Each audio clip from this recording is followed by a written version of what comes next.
They're from a time when life was different.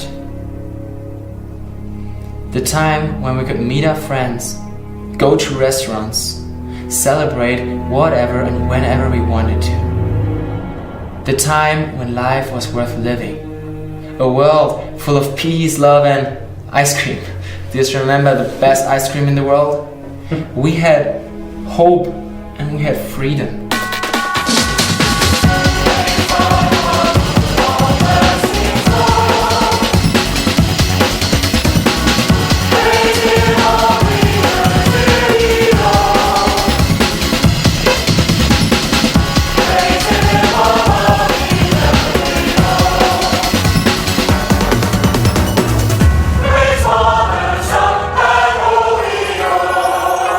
Welcome back to Boys Bible Study.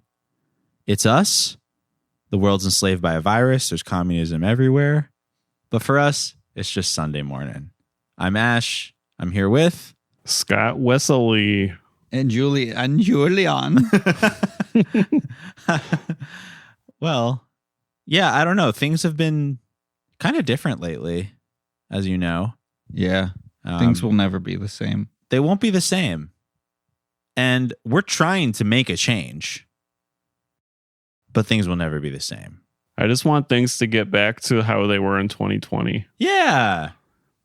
That was one of the funniest things about this movie to me was they kept being like, we used to hang out with people. And it's like, literally, what are you doing right now? Yeah, you're making a movie with fucking 40 other people. It's very funny. I want to talk about that more as it goes on. And the freedom of 2020. Yeah, I know. The most stressful year of this still ongoing pandemic. Right. That is to say, for this week, we watched a movie that is taking the internet by storm. As of this present moment, we watched the movie 2025, The World Enslaved by a Virus. This movie has actually been on our short list. It came up over 2021, but we just ended up picking other programming. I mean, there's so many amazing things to choose from that we were excited about. But this one definitely caught our eye. Today I logged into a website called Twitter, and I noticed a bunch of ats in my notifications. Okay. And it was people informing me that this particular film was going viral. I know something else that's been going viral the past couple of years too. Yeah. Now, it's understandable why people were pretty captivated by 2025. The description for the movie makes claims such as communism is everywhere, meetings are banned, things of that nature that really activated the imagination. But also the personal life of the director, Joshua Wesley, seems to be a big source of people's fascination and anxiety about this movie. So we should definitely get into that. Before we do, though, I want to talk about this contemporary genre of like Christian pandemic movies. What are some others that we've seen, and what are maybe some elements that are kind of like typical to the genre?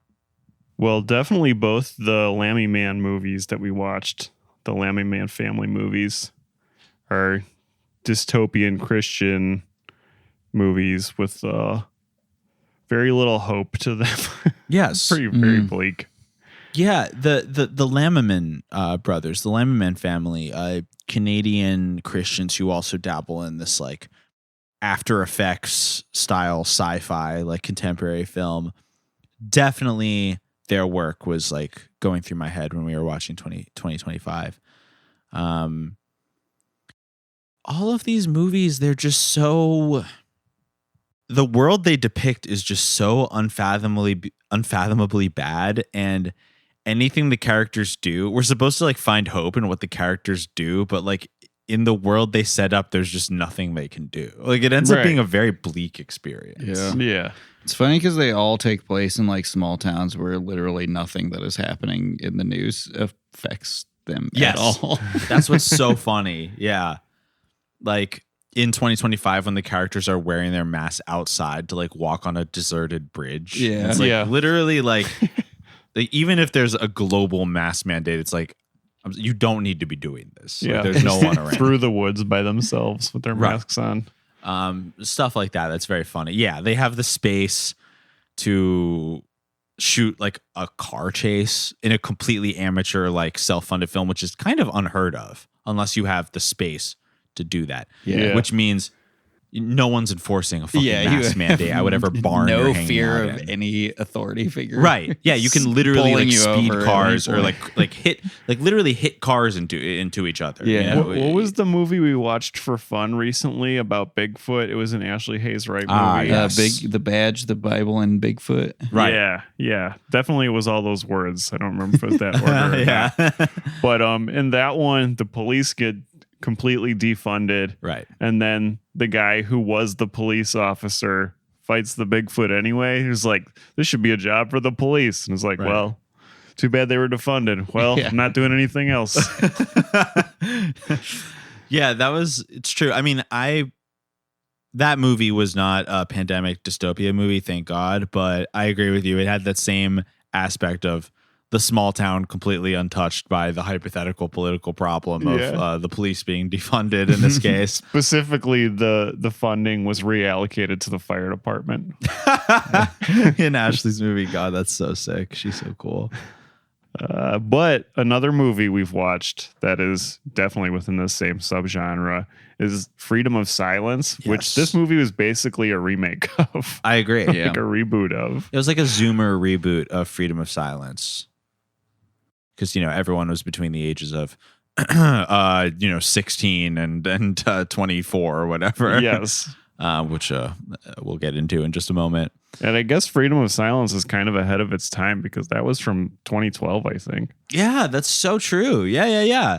Yeah, that was a 2012 film that feels ripped from the headlines because, as we know, Christianity is illegal, and the police will bust in your door if you so much as try to broadcast a sermon over the dark web via encrypted. I don't know, whatever the fuck they're doing in this movie to make it encrypted, quote unquote. Your BMG service, or what were they? Columbia House. They're like the new Columbia House, sending DVDs instead of. Yeah. They had their hacker friend individually burn and mail DVDs to subscribers to 100,000 people in which- China. which we'll talk about. So there is a tradition of this contemporary pandemic film. I will call them a pandemic Christian film, whether or not they explicitly reference the pandemic. The Mike Norris film, The End of Days, Global Catastrophe. That's another sort of, it doesn't explicitly say COVID-19, but again, this very dystopian, the rise in disease is linked to the government stomping on organized religion, especially Christianity. These things are all linked. And Like the Constitution that we all know and love. right. And that does happen in the other Mike Norris venture as well. Yeah. Not Missionaire. That's by the same. Amerigeddon. Amerigeddon, yes. Another So- pre-COVID film that, again, there is a constant anxiety, and of course we'll dig into this a bit more, but yeah, that the new world order will rise, and that will mean specifically persecution of Christians, and that is a genre of film. And honestly, I might attribute that to why we didn't pick up 2025 sometime last year. I think that we had watched a couple of those films, and obviously each one has its own distinct personality. This one really did, and I'm really glad we finally watched it because it had a flavor that made it stand out. But I'm also glad we waited. I guess I am too, because we would not have maybe found these clues into some of the personal lives of the people involved that we now have. Not. Plus, we need to be a little removed from coronavirus. Yeah. To be able to process this. Because we cured it. So now it's a great time to watch this movie. Well, without further ado, I think let's get into the backstory here that is really kind of fascinating everyone right now. So today, as of the time of recording, this is Monday, January 17th. A post went viral on Twitter that was just, a link to the description of the film. Understandably, it's why people were fascinated. It's really evocative. It simply says, "It's 2025. The world as we have known in 2020 does not exist anymore. The virus changed the world, and communism is all over the place. A global world language developed. Meetings are illegal, traveling is illegal, and Christianity is illegal. A group of Christians is trying to fight back." So just that alone went viral. Understandably. Great thumbnail, great description. For people who don't know the genre, I mean, you see that and you're like, wow, this is pretty amazing. Soon after that, a new post went up that just said "shot chaser," the shot being the description, the chaser being a screenshot from director Joshua Wesley's Instagram, where he is saying about his girlfriend, "Finally 18, heart emoji. I can't describe with words what you mean to me and what kind of person you are. You have been my best friend for 4 years. You are my girlfriend that I love, appreciate, respect, and admire more than anything. Every moment I spend by your side is like my life has a filter. Thank you for all that you give me every day. So excited for the life ahead of us. Love, your forever loving Joshua." So obviously, once this was sort of brought out, people started to do the math. So this particular photo was from 2020. She was finally 18. She was his best friend and girlfriend for 4 years.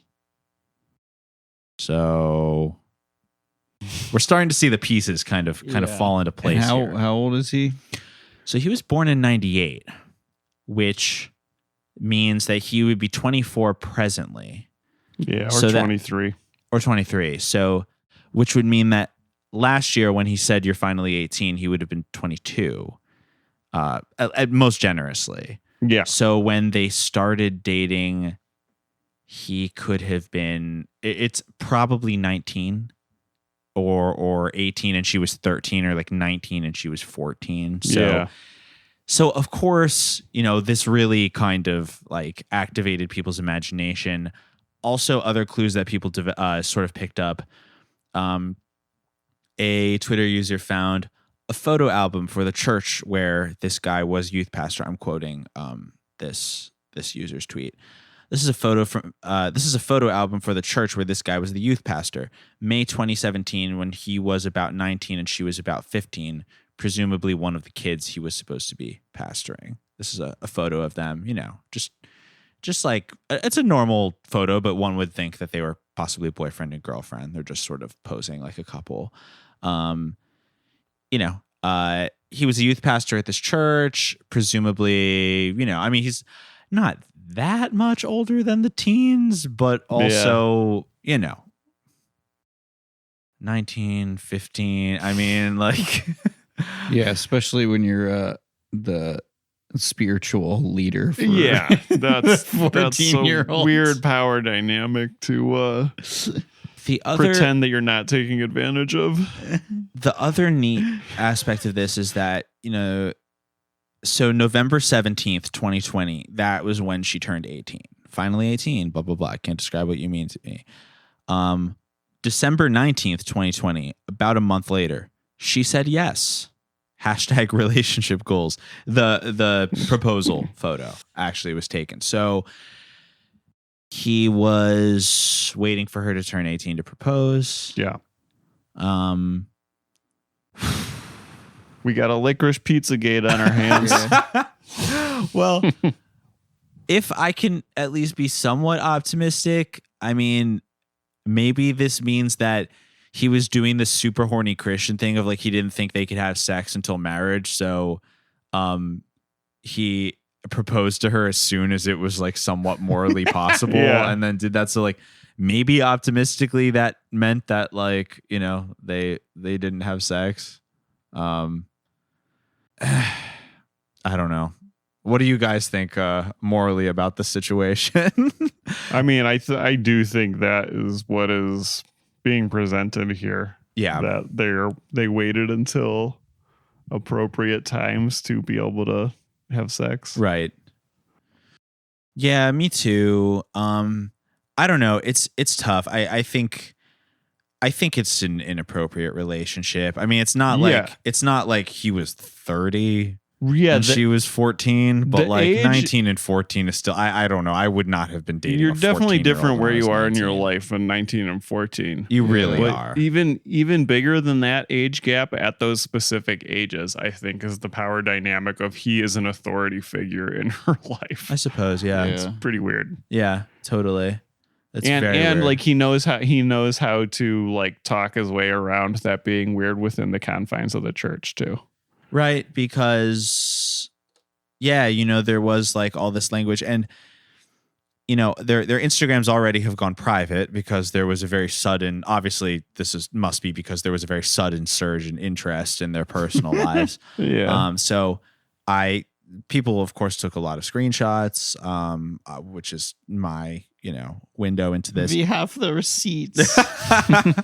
But like all of their wording is here's the other aspect of this, which is so fucking fascinating to behold, is that like it's all done in like influencer language. Like they have a YouTube channel, they're YouTubers. Okay. It's all in German. It's German language. Oh, I interesting. Can't really understand what's happening. Yeah. But literally like the proposal photo, I can't see like the screenshot. Some of the words are cut off. It's like you have to click see more. And so I can't see the whole caption. But like what I can see, it's like she said yes. The immediate text after that is #relationship goals. It's like everything they're doing is being presented to be like Instagram ready. Yeah. So it's just all very weird. This just adds another weird fucking like sheen to the entire situation. His look like fully suggests to me that he wants to be like a hip young American megachurch pastor. Yes. Very much so. And she, I think, also really wants to be like the really pretty, like, return to tradition in quotation marks, like trad wife, like type figure. Like she has these like beautiful, like long hair and curls. And, she's like, sort of playing her part in this dynamic too. They want to be like a young Christian influencer couple. It's this isn't really passing any judgment on the relationship as much as just it colors the situation. It makes it also bleak, but in like a different way. It's just like so psycho. All the like I don't know how influencing and how social media culture blends it into the most like personal moments of people's lives. It's just so fucking weird to me. And then they're proudly doing that when it's a relationship with like at the most generously a 19-year-old and a 14-year-old. Like that's like the least possible, I think, gap in between them, So again, the age of consent in Germany is 14, apparently. So I just have to say this. It's not like this is like legally like pedophilia or whatever, but it's just, I mean, the reason this is going viral and so fascinating to people is because, I mean, it's a really strange and more than likely very inappropriate scenario. So they made a cool movie though. Yeah. They kissed in the movie too. They did. And yeah, they did all this stuff to what you were saying, Scott, about how like him being able to like talk his way into the relationship being appropriate and stuff. It's like there's all this language in the movie. Like they even look at each other and they're like, if we put Jesus first, then the relationship will be a success. Yeah. I have some feelings that I haven't felt for years, and they feel so fresh and new and encouraging. And I actually think that I fell in love. Wow, I know it will be hard, but with Jesus in the center of our relationship, it can last. It will last if we put him first. All right, you crazy kids, like have fun. Yeah. And it all worked out. I guess. I mean, it remains to be seen, but they seem very committed to publicly documenting their life, at least until today. They're not going to keep those private. They'll be back in like a week. I think so too. They're going to figure out a way. I mean, to, they like, want to add to be. it. They want to be like famous. This is don't good they? for them. Right. Otherwise, they wouldn't have a YouTube channel together or be in a movie together. Yeah. Exactly. I mean, But I that's think they had a rude awakening once the world outside of their tiny German town. That's like probably most of the population goes to the church that he pasteurizes? Yeah, pasteurizes. Yeah. yeah, you're right. I mean, they had Pastors a his pretty flock. they had a pretty bumpy jump into the general consciousness, but you're right. I mean that's really what happens when you go viral. Like your work and your likeness is just completely outside of your control. Now you can't really do what people say. This is And- what their next movie is going to be about. dude, honestly, it could be. And that's the thing. I mean, Forbidden Love. sure. Well, that's the thing with this whole, engaging with culture in general as a whole. Like, I don't know. I mean, we don't exactly have strict rules here about, as they would say in Star Trek, violating the Prime Directive, so to speak. But people don't, especially people who aren't as like really into this genre, will be like, let's get this trending, y'all. This is crazy. And then it's like, well, that's like just gonna make this bigger. Like if you think that this is like bad or wrong, then like making it go viral isn't gonna like help the situation. It's just gonna like give people more of a reason to want to be themselves in the face of adversity. It's like creating a persecution dynamic that they clearly like thrive on fantasizing about for themselves. They Yeah, obviously enjoy a good persecution dynamic. Oh my God, yeah. Oh yeah, it's amazing. But it's like, I don't know. Like, I don't know. I don't want like Ashley Hayes Wright to go viral, I don't know if I want the Wright family to go viral. Like, I want to protect them Not from until the they're world. ready. They need to make a lot more movies first. Yeah. But like it could happen. And I mean, it's funny because like, I definitely want to tell people about this work because I think it's amazing. But it's just so Bible tough. and Bigfoot. I mean, if Halloween horror. someone posts, I mean, we're telling about it right now. I know exactly, and it's because we're passionate about it. We Don't think it's listen to amazing this film, episode. but no. And our friend Holly's going to put us in contact with 100,000 people in China who are going to hear this. Okay. We should tell people about this movie. Yeah. Let's dig into 2025, the world enslaved by a virus. What do we say? How's this? What's the first thing about this movie? The first thing about this movie is that description that you read, the blurb that came with it on that post that went viral today, is the first sentences you see in the movie. Yeah. Yeah. A pretty good cool. movie that starts with its own trailer. I think that was a pretty fascinating technique. There were a lot of things in that description, too, that weren't actually in this movie. There was no mention of communism. Barely. No, There was it's one just- sentence where they basically restated exactly. Oh, yeah. There's just like one offhand where someone was like, communism is everywhere. Yeah. But again, that was it. Yeah, and they also barely talked about like coronavirus. Although they did, it was like important what they said, but it wasn't like a big element. No. Yeah, because it was kind of implied that was just the starting point of getting people to step into line. Yeah. Yeah. This is a very tell and don't show movie, which we run into a lot in this genre because like the nature of making sci-fi is just like so outside of the realm or what people think the realm is of a DIY filmmaker. They have a more ambitious command of VFX than the average person, but they don't actually have the imagination to try to like make sci-fi using the materials around them. Yeah. Yeah. You know what I mean? Like This felt more. This was a gloss over and don't show movie. Yes, absolutely. Considering so many characters' backstories were like, well, things got crazy, and then I was training to be a nurse, and then all that stuff happened, and now I'm here. That was like literally every character's origin story. Yeah. Just like in a really simple like 2-camera setup, like 2 people talking to each other for 10 minutes in a room. Yeah.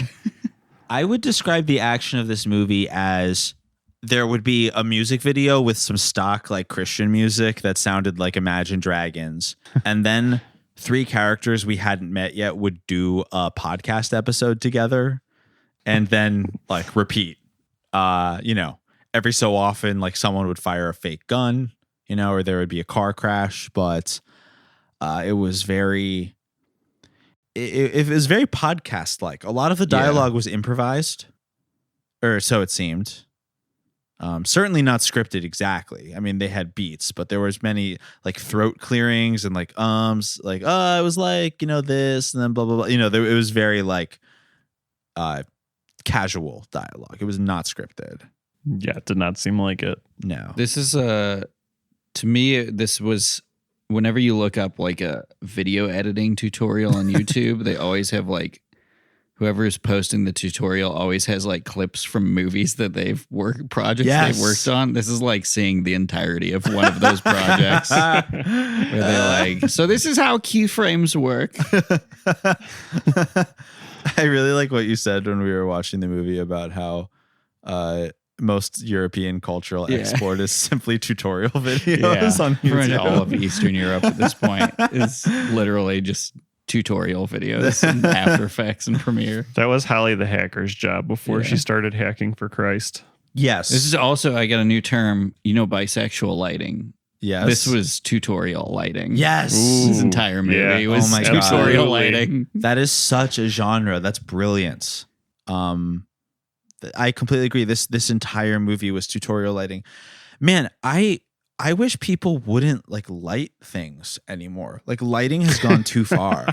This is like literally everything was like just a warm key light on somebody's face, and in the background, like half of the room is blue and half the room is purple, and it looks like a fog machine has been going off for like a couple of hours. It sucks. I don't want to see like literally just I would at this point in film history, I'm so tired of that. I would love to just see a digital camcorder in someone's house with no additional lighting. Yes. Yeah. All aspiring filmmakers watch Red Big Fire Truck. That's the only movie you need to see to know how to make a film. Completely agree. Dogma 2025. The world enslaved by Tutorials. tutorial lighting.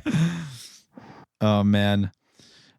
Characters in this film, a little hard to pick out because almost everyone in the film seemed to be English as a second language. Very good at English. I mean, so much better at English than I am at German, of course. Yeah, they should just stick to German though. Yeah, I mean, I think not a good accent. Yeah, and it was just like there were lines such as Germans should be seen and not heard. Hold on, my notebook's over there.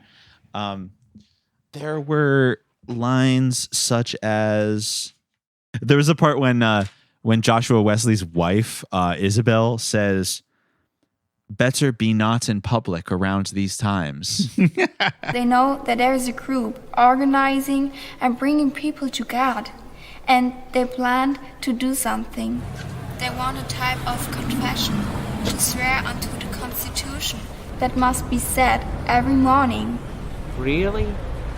That's crazy. It really is. So better be not in public around these times.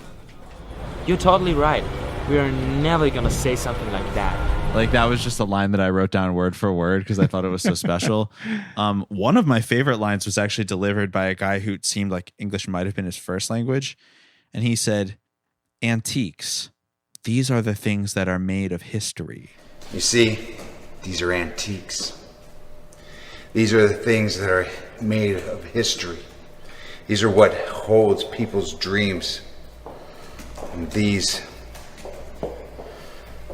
represent the Christians that I killed. I love the I'm sure this has probably been posted online, but the when he says like, and there was we used to have freedom and religion, and there was ice cream. Remember, we could have ice cream. Yeah. That was so insane. That was pretty insane. Ice cream has been outlawed in 2025. Ice cream will never go away. Right. Didn't we learn how to make it in science class when we were like in first grade? I didn't see any ice cream in the movie, Julian. That's true. I don't see ice cream mentioned in the Bible. Whoa. So, We're going to be doing an emergency episode on that in the future. But yeah, I mean, really, the English as a second language gave this movie a very distinct charm that even during times in the movie where the plot was pretty banal, you would just get a little moment from a line, or just, the way someone would their inflection in their voice as they were saying something, and it would just make you laugh. So I appreciated the movie for that respect. The movie is mostly about Joshua Wesley, who was the star producer, editor, director. This is his vanity project. He plays a character named Roy. Roy is a persecuted Christian. He's with a woman named Hannah. I'm not sure their relationship, but their new hobby. I think she's his sister. Okay, yeah. So yeah, he's with his sister, possibly Hannah, and basically ever since the pandemic started, their life has revolved around going outside, spray painting the Christian fish symbol on things. This drives predominantly the first act of the movie. Is literally just watching them run around and spray painting. You got to put that clip of them coming up with the plan. I really will. They talk about the plan. They say, "Oh, this is how Christians used to do it when Christianity was outlawed." Yeah, history is repeating itself. And they used to have the fish. Remember the fish symbol? One person would draw one line, and another person would draw the other line, and that's how they would know they were Christian. And they used the fish symbol to find allies. That's right. Remember they drew that one line, and then the other person drew the other line. Yes. And then you got the fish. You know what? Maybe we just give it into God's hands. We go out, we maybe do those fish, and maybe God will do something with it. Yeah. Let's try it. As I said, I won't give up this fight. And also, this is not our fight. God will fight for us, and I'm sure that we find people who will fight with us. And God is in control. And you know what? I think I got some graffiti back there. Maybe we can just spray fish and maybe find some more people that think the same as we do. Right, let's do it. Let's not wait. Let's just do it. That doesn't seem like, if you're going around drawing fish on things, I think people will figure out pretty quickly that that's like your secret. I don't think they had it like car bumpers in 33 AD either. But the way they pull it off is that they go around. You'd think that they would like do it in a trail to like lead to where they were meeting or something. Yeah, something. But instead they just like indiscriminately draw the entire fish, which I think also kind of defeats the purpose of one person would draw one line and another. Right. I thought it was like a secret handshake or something. Right. You would do the one line, then somebody else who knows what's up would do the other line. Yeah. They would know that they made contact. And they spend multiple days together just wandering in the woods, spray painting it on like trees and piles of leaves. And Just in the literal fucking of nowhere. And like Yeah. actually on piles of leaves. That's not an exaggeration. It's ridiculous. half of the takes that they used in this movie, they're like having trouble getting the paint to show up on things or like to even draw the fish clearly. Yeah, Hannah's spray paint is done for like the last 5 tags. Yeah. There's this one like close up of the rock where it was just like pathetically dribbling out of her thing. Squiggle line. That's how Dr. Katz fans used to meet up. Well, actually, Hannah had a pink spray paint can. And Roy had a blue spray paint can. So fucking funny. Man, I love that. I just had a thought that the Christian symbol thing, the way they explained it in the movie, reminded me that in like early 2010s Tumblr, there was this like thing where it's kind of like a meme now because of how like ridiculous it was. I don't even know if this worked, but there was supposed to be this kind of like Tumblr secret handshake where you would say to someone, "I like your shoelaces," and if they also posted on Tumblr, they would know what you meant. And the response apparently was supposed to be, "Thanks, I stole them from the president." Really? Yeah. The Reddit one is the one that What's that? That's this is so fucking cringy. I know. But you're supposed to say, I don't know if this originated on Reddit, but you're supposed to say, when does the narwhal bacon? No. Yeah, and then somebody's supposed to like reply with a clock, like a time or something. Like it's at awesome o'clock or something. Jesus Christ, man. Yeah. This is why. Listen, can't anyone just keep a secret anymore? Can't you have a secret shame? This is how we end life? up with Let's Go Brandon. Yes. Is people Everyone's trying to just come doing- up with fucking like dumbasses trying to come up with like secret meanings for things that are not cool or that you even have to hide. Right. Well, and that's honestly, dude, that's a great fucking like microcosm of this entire movie, which is that like people want to be persecuted. They want to think that like the thing they're doing is somehow like, you know, countercultural in any way. There is no counterculture anymore. Everybody's trying to fit out. You gotta try to fit in. Absolutely. I think it's also partially just having added value to whatever dumb thing you believe in your tiny microcosm of the universe for one fleeting brief moment in all of time. Yeah. Right. Well, you could just be Christian and then, you know, the little things you did would have meaning. But even Christians, that's not enough for them. They have to go fucking spray painting fish everywhere and stuff like that. Defacing leaves, piles of dead leaves. I also, so first of all, I am generally, pro graffiti, but I actually did find myself getting like weirdly offended when they were like, there would be like a stone wall. Yeah, they were like doing it on like nature. Yeah, that's like on trees. What did that ever do to you? Yeah. Also, the best part was when the guy told the joke and Roy did the rim shot with the spray paint and he like sprayed it right in the guy's face. Yeah. You guys want to hear a joke? Do you have a good one? Yeah, I got one. All right. What did Corona do to Jesus? Nothing. It's pretty funny. Well, yeah. Christian graffiti art was a big theme in this movie, bigger than I ever anticipated. Also, when they meet the other guy, what's his name? I have it right here. When they meet Hunter, who his name was Hunter. Yeah, of course it was. Yeah. Right. Who I think the American was an ex-Marine. American. Yeah. Mm-hmm. Yeah, his name is Hunter. The incredible 16-year-old ex-Marine. who had to get out of the Marines because he didn't realize the government was his employer or whatever. So why did you actually leave the Marines? My leadership actually came down and they were going to make me, make all of us actually recite like the new Constitution and like say it out loud and pretty much like swear into it, which like I swear it to nobody other than God, you know. Yeah.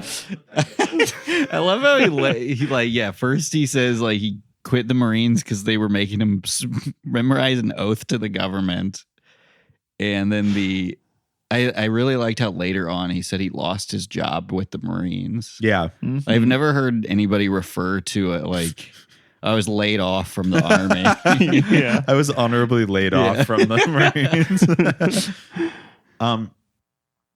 One of my favorite sequences in the entire film is when they first meet Hunter, and I mean, I'll never be able to do it justice. I'm going to try to put the clip in, but it's kind of long. We'll see. But Roy, aka Joshua Wesley, is just like, yeah, you know, we are spraying fish. We are trying to make a change, and Hunter is literally like, yeah, you know, that sounds good. I can really get behind that. I think I want to join you guys. And then then Roy repeats, yeah, you know, so we've been spraying fish and we're trying to make a change. Like he phrases it the exact same way. Like at the dynamic there's so funny. It's so good. So yeah, that sounds cool. I'm really into that. That's pretty sweet. Yeah.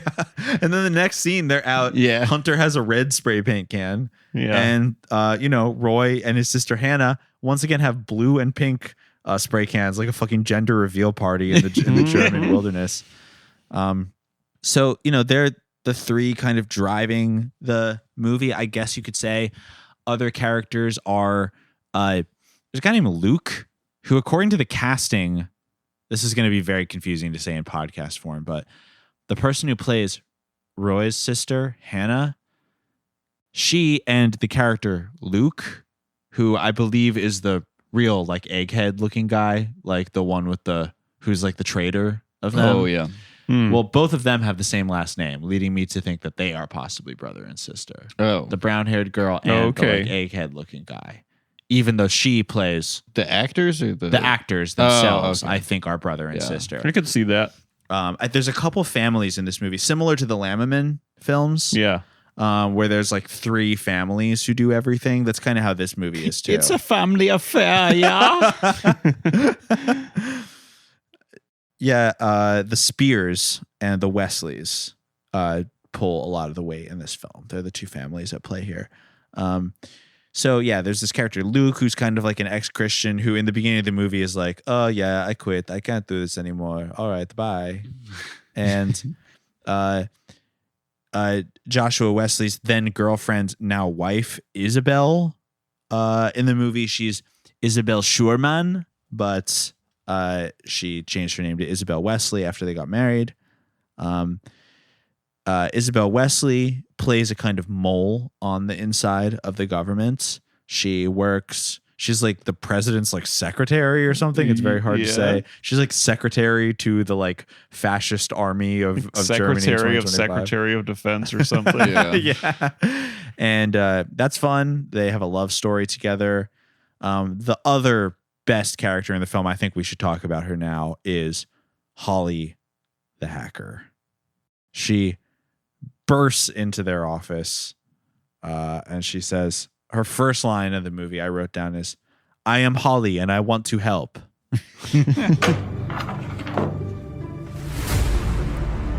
Who are you? What do you want here? I am Holly, and I want to help. How did you find us here? Nobody knows this place. That wasn't hard. I am what you might call a hacker. And what do you want here? So, as I said, I want to help.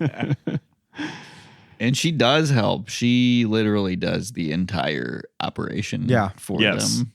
They have nothing without her. They're spray painting fish, and she hacks into the government database of all Christians in the world and sends them DVDs and keeps track of them and organizes their Zoom calls. Yeah.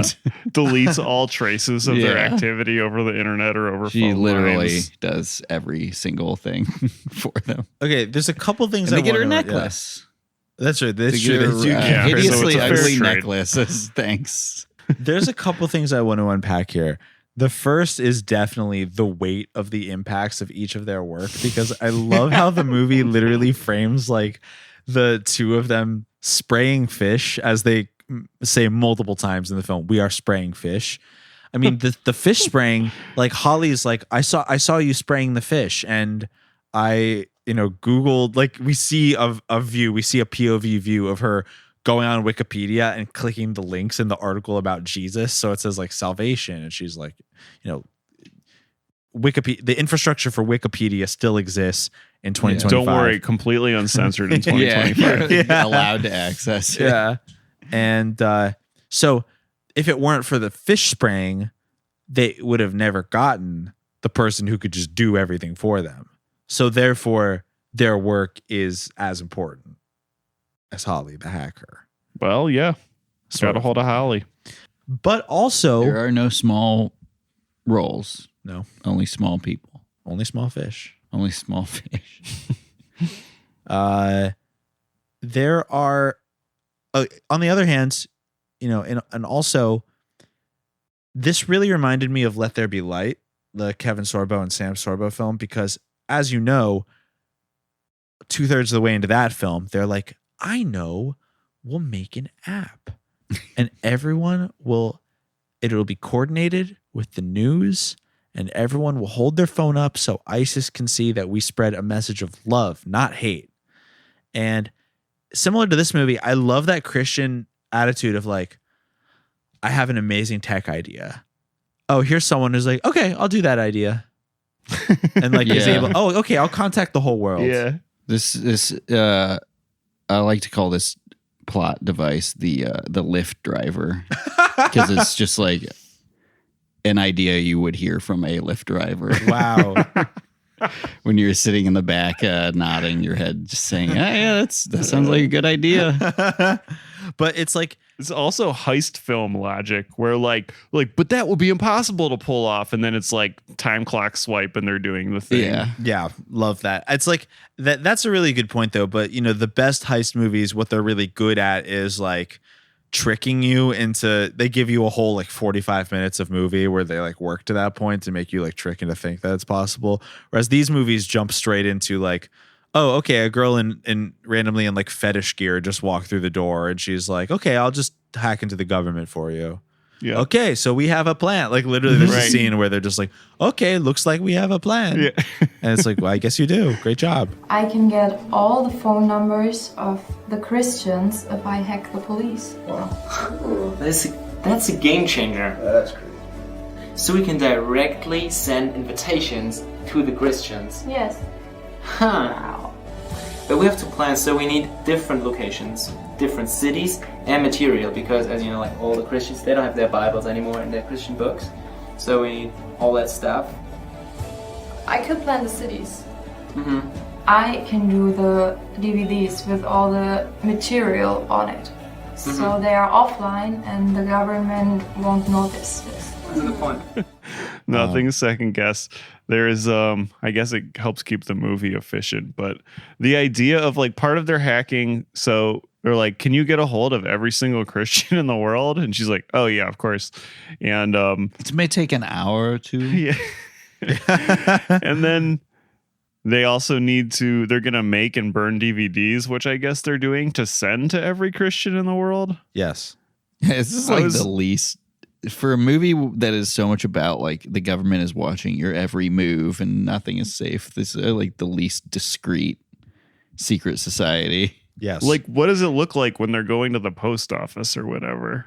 Right. Yeah. The let me send these media mail, please. Yeah. Yeah. Do you have any? They're like, do you have any batteries? MP3 players, DVDs of Christian Bible verses. No. DVDs of inspiring verses, DVDs of Bible lessons. 9. Yeah. 9. Like sweating. 9. We're like, all right, 100,000 DVDs shipped media mail. That'll be $2 gajillion, please. Yeah, and like literally, she's on the hacker desk. There's just like 5 DVDs like on a spindle. Like we are expected to believe that she is putting them into the CD drive and burning them one by one. And like later in the film, they're like, "Wow, we reached 100,000 people in Asia," and they're like, "That's great." And yeah, it's also like, if they can broadcast over a hack signal, and they can always just use this Deus Ex Machina like hacker character, it's just like, well, what if the government finds it? And she's like, well, I'll encrypt it. And they're like, oh, okay. Like why can't they just send them an unlisted YouTube video link? Yeah. An unlisted Vimeo link if you really want to be like fucking hacky, Just use Daily Motion. The government definitely doesn't know about it yet. It's like one of the few places you could still watch like beheadings on without an 18 Yeah, there plus. you go. Live leaks. Yeah. Even Live Leak got shut down. Daily Motion. Oh, really? Still around. Wow. I don't think there's actually beheadings on Daily Motion, but you can still watch like cable TV rips where it's like Dr. Phil's very tiny in the bottom left-hand corner of the screen. That's better than you can say. That's probably what platforms. Holly's doing. She just like puts like loud dubstep music behind their videos and then makes it small and it floats around the screen and is at like 70% opacity with like just like changing psychedelic flowers behind it. Yep. So, with their new hacker friends, they're of course their mole on the inside, played by Joshua Wesley's at most 17-year-old girlfriend. They are on a new plan to try to make a change and to, I guess, what are they trying to do? He gives a sermon to like 8 people where he's like, It's definitely not like, more than 6. Yeah, it's like intercutting between that where he's in like the weird like right. primitive amphitheater thing, and then also he's like standing on top of a like wheat thresher in a big field. The amphitheater scene is amazing because there's literally 4 women like darkly holding umbrellas, like all spaced like 20 feet away from each other. Yeah. Very strange. German people should not be allowed to like raise their voices and address crowds either. That's not a good look for them. No. But his statement was like the goal was to basically like create some sort of anarcho-socialist society where you can be Christian and just depend on other Christians to provide food and medicine to each other. Yeah. Which is strange for like a world that's been taken over by communism, that apparently they don't have access to food and shelter and healthcare. Would seem to be the implication. I don't know. It was all very vague what they were trying to accomplish with this. They're just trying to be Extremely Christians again. Yeah, I guess just Was to the hang big out with other thing. Christians again. They wanted to hang out. Yeah. They couldn't, the whole time as they were hanging out, they were saying, we can't hang out. And we wish we could hang out. So we're going to hang out as protest until we can hang out again. They should have thought to ask Holly the hacker to make like a signal app for Christians. Yeah. But it's like a Christian mingle, but for just like hanging out with other Christians, and it's completely encrypted. It's like, yeah, Christian Signal. It's like Yeah. Christian's Mingle, but plus Signal. You can tell this movie was written very early into coronavirus because everything that they're afraid of in this movie never happened. And people kind of just ignored coronavirus. And Well, like exactly. you can literally do like, as of this point, I feel like coronavirus is just a pandemic of the mind, Dude, in the sense that you could literally do anything that you wanted to before coronavirus. I completely no agree. one is stopping you. I I mean, com- you will probably get coronavirus, but no one is going to arrest you for going to a movie right now. Exactly. I completely agree. This is at this point, this is a pandemic of the mind. I'm not saying that, there aren't, real things for people to feel anxious about or considerate about, or, there's, but it's just anyone, the type of person who is lamenting, I can't do thing anymore is like, And it's the government's fault. it's like, yes, you can. We just went to a basketball game today, like a full like Staples Center, like full, well, like it wasn't basketball. full. I can tell you. Well, that much. yeah. And it wasn't the Staples Center. It's right. Crypto.com arena. And that place was it was at 15% capacity, but I don't think that had anything to do with coronavirus restrictions. I mean, I work at a movie theater. Yeah. There's plenty of people coming, I promise. And this is in liberal hellhole Los Angeles. I mean, when I visited Pennsylvania over Christmas, I mean, I was literally like unmasked at the dive bar with people yelling, "Let's go, Brandon," randomly throughout the night. And I saw the Slaytrix Resurrections in a movie theater where no one was wearing masks. It's like, I was at the Whole Foods yesterday, and just people without masks asking employees like where stuff was, and they were like being guided to it. And it's like it's like around here, anything in life where you just have to act confidently. Oh yeah, you can and do no anything. person is going to like be like, you have to wear your mask. Yeah, literally, you can do like just be like a Navy SEAL or something. So yeah, like this is a really maybe interesting phase where everyone has inherited the Christian love of being persecuted. I mean, Christians for decades now have been fantasizing like BDSM style about them being like whipped and thrown into cages because probably because I was so afraid that would happen. Yeah, oh. we're kind of covering some of that last week for Benedetta. Absolutely. Yeah. Yes, absolutely. Well, I mean, the whole religion is centered around a guy who was whipped and put in a cage and killed on a cross. Right. So I think there is maybe that's some of the root of it. Well, sure, but the point, like, I mean, he did that ostensibly so we wouldn't have to, I guess. It's just funny because people really, it's just so vain. Like people are just want jealous that, of Jesus. yes, they literally are. Yeah. Like they want to be Jesus, where it's like, no, the great part about Jesus suffering on our behalf is that obviously there are some people who are really suffering, but for this type of people who have the access to make this movie and then watch this movie on Tubi.tv or Amazon Prime or whatever, for those of us, Jesus suffered so that we largely don't have to, at least in the physical, like, whips and chains and cages sense of the term. Yeah.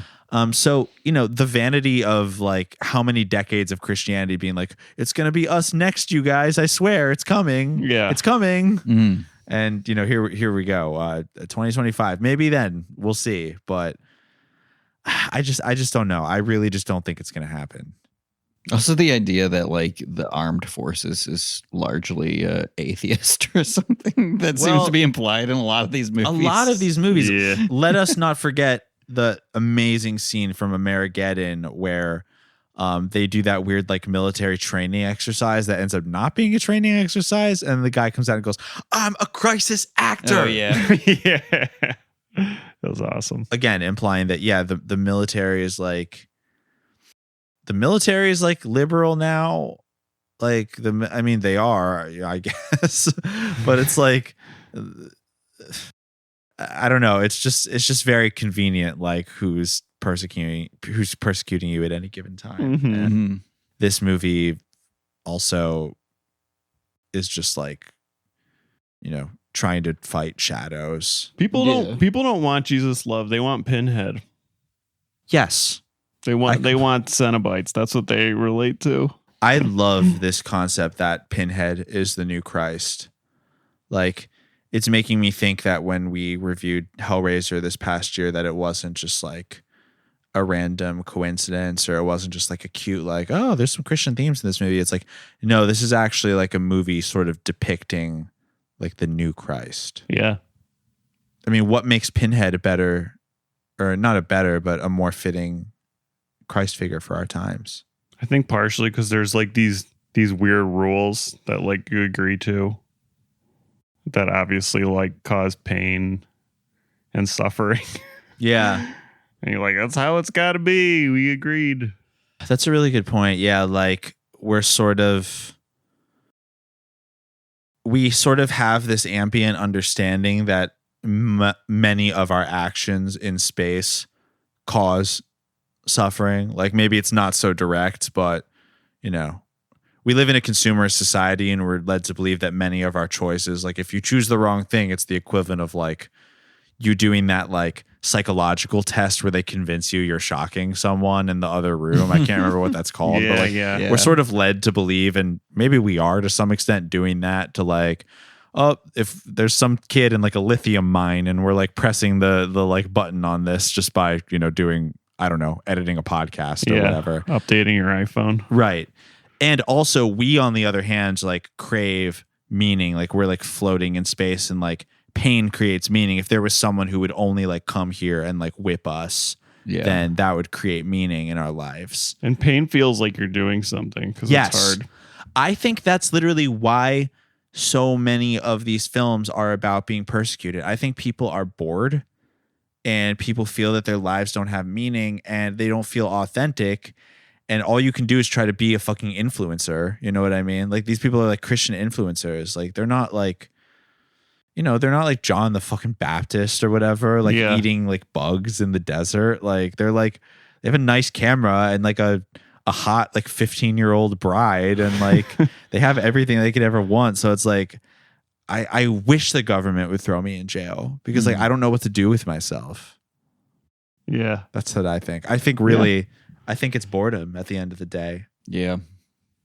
Yeah, that's boredom used to be the reason that inventions were created, like the car or the microwave. Now boredom's what fuels Al-Qaeda youth. Never prophetic words spoken by Saint Stephen Baldwin, never more true. We used to have Christ's love. Now we have Pinhead's weird rules and suffering. Dude, that is so true. Yeah, we used to have Steve Jobs, Bob Hope, and Johnny Cash. And now we got Pinhead, Butterball, and the female. And what was the other guy? Jabberjaw? Chatterbox. Yeah, Jabberjaw. not the shark that's just curly from the Three Stooges. Yeah.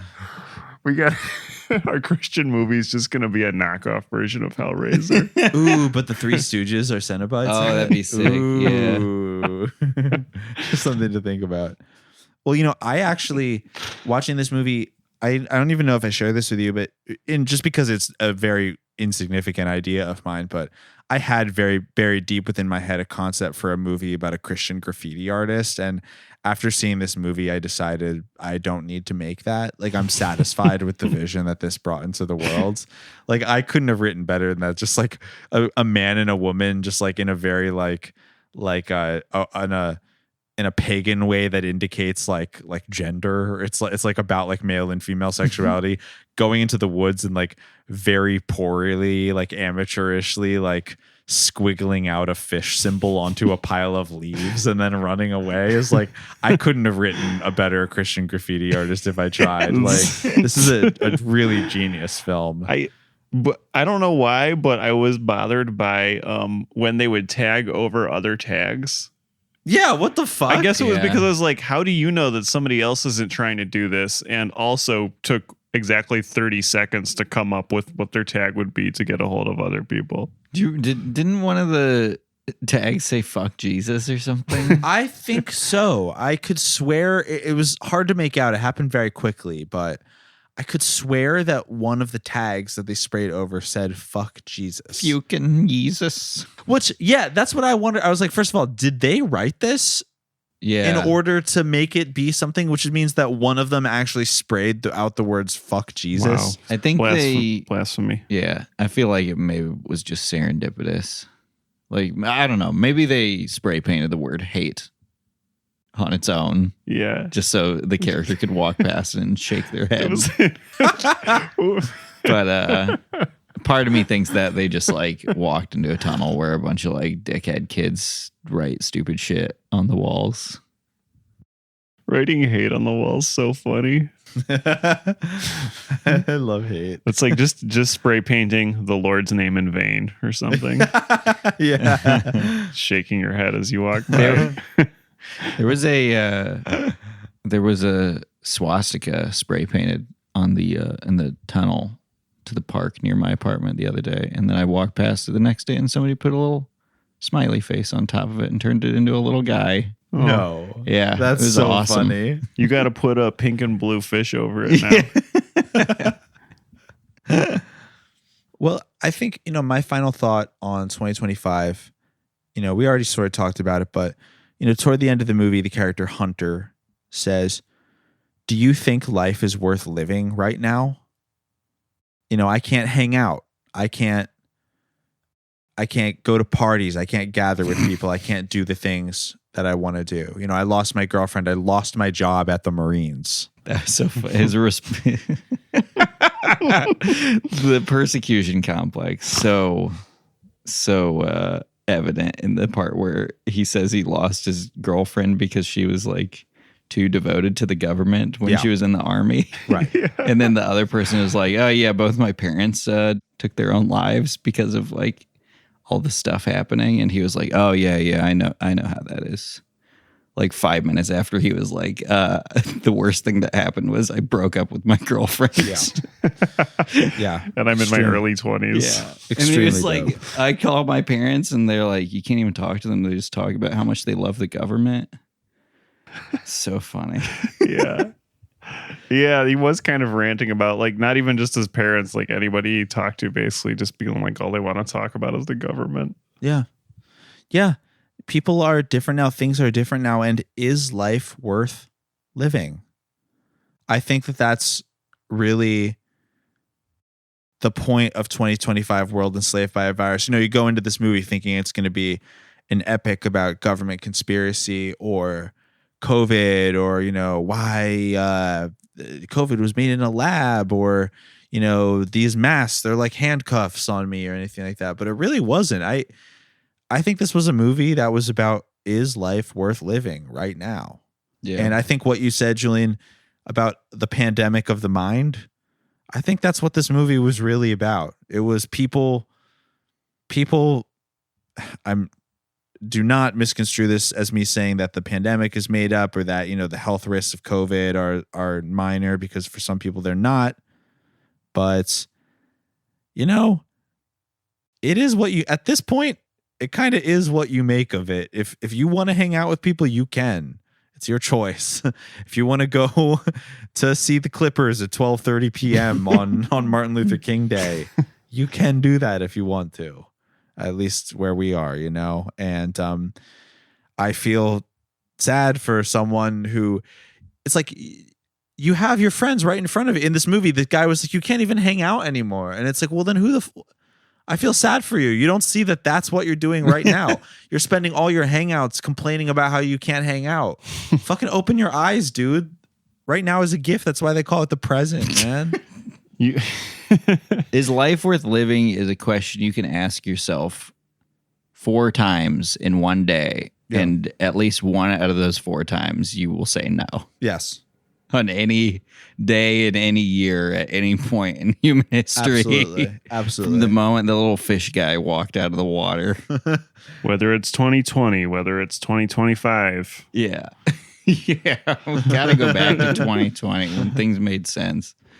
The good old days. If I turn back time to the good old days. I love that song. It sucks so bad. Well, I would say that might have to be the official Boys Bible Study review of 2025, the world enslaved by a virus. Not just any world. The world. But just any virus. It's a virus. So this leads me to ask the question. What is the official Boys Bible Study rating of this film? Boys, let's make our voices heard. I'm going to give this a score of 2025 out of 2025. Mm-hmm. Perfect SAT score. I'm going to give this a score of 2030 out of 2025 because I thought this movie was a beautifully directly ripped off of the movie Freedom of Silence, which takes place in 2030. Yeah, it was a rip-off with lower expectations. Yeah. Well, as we saw in this movie, the Christians did not succeed. Oh, yeah. We didn't talk about the end of the movie. Yeah. They all got killed. We didn't care. Yeah, that was really funny. Yeah, that was a really good part when they're just singing around a campfire. And the police show up, and like one of the Christians is like, "Roy, you have to get away because they're gonna like kill everybody here, and you're the leader." Yeah. Despite the fact that he like has shown no leadership abilities outside of preying on his followers. Like that, all that happens, and then that's like 5 minutes later in the movie is when his child bride calls him and says like, now is not a good time to be meeting in public. Yeah. He's like, really? Yeah. I love that part. I love when they were like, you have to go. And he was like, okay. Yeah. Like no, like courage or being like, no, I'll stand with you and die with you because I'm your leader. He's like, yeah, you're right. I should go. Okay, bye. Yeah. Who's going to spray paint the fish? Who's going to spray fish all over the 14-year-olds? Who's going to burn the DVDs? Who's going to buy more DVDs from crypto.com? Well, from Office Max. As for me, I'm going to have to rate this film 14 out of 14 years of the age of consent in Germany, because this was an absolute banger. From you could say that this film was perfectly groomed to the state that it's in right now by director, editor, producer Joshua Wesley. For those that know what's up, this would be a great pairing with the German movie Der Fan. I have not seen that one yet, but I am very excited based on the description you gave us. Google it. Don't German people realize how dumb they sound? And they're always like, der fan. They can't help it. Yeah. Dude, Look, it's not their fault that a one language rule was mandated on the world. It's true. Right. People are only allowed to speak in English now. Well, the cool thing about German, I mean, We really lucked out on that one. yeah, we dodged a bullet. But I mean, all English really is like a skin on German. Yeah. Because it's like the sentence structure. It's a Germanic language, like the sentence structure of everything. That's why it sounds so uncanny to listen to, because it's like if our language was fucked up. If people said, like, instead of the, they said der and das. You know what I mean? It's like we say Yas Queen. We do. It's just German for yes, gay guy. We want to thank everyone for listening to Boys Bible Study. You're welcome. And you're welcome for us doing this podcast. And special thanks to Holly for getting this out to every one of you. Holly has hacked the Apple Podcast store and put our podcast in there. I hope you enjoyed this special report on a Christian movie that really broke through and was captivating the interest of the public this week. Hopefully if you're, not really familiar with the genre and this movie caught your interest, go browsing on Tubi, go browsing on PureFlix. Like, there are just as many compelling flicks as this one, but this one really did have a special flavor. So I'm glad we watched. BoysBibleStudy.com is where you can find links to subscribe to our show in any podcast store. Also, subscribe to us on Patreon for bonus episodes. Every other week we put out bonus episodes just for our generous subscribers. Shout outs especially to our patron saints at the $20 tier: Nicole, Marissa, Jeff, Jane, Kara, and Alexandria. Thank you so much for your generous support. Our outro music is Oh My God by Mary. From all of us here at Boys Bible Study, myself, Ash, my co-hosts, Scott and Julian, we would like to say, peace be with you. Und also mit you. Forgive me, Father, for I have sinned. I feel your love in me, it's coming from within. Oh my God, my devotion is so unwavering. Divine emotions when you enter me.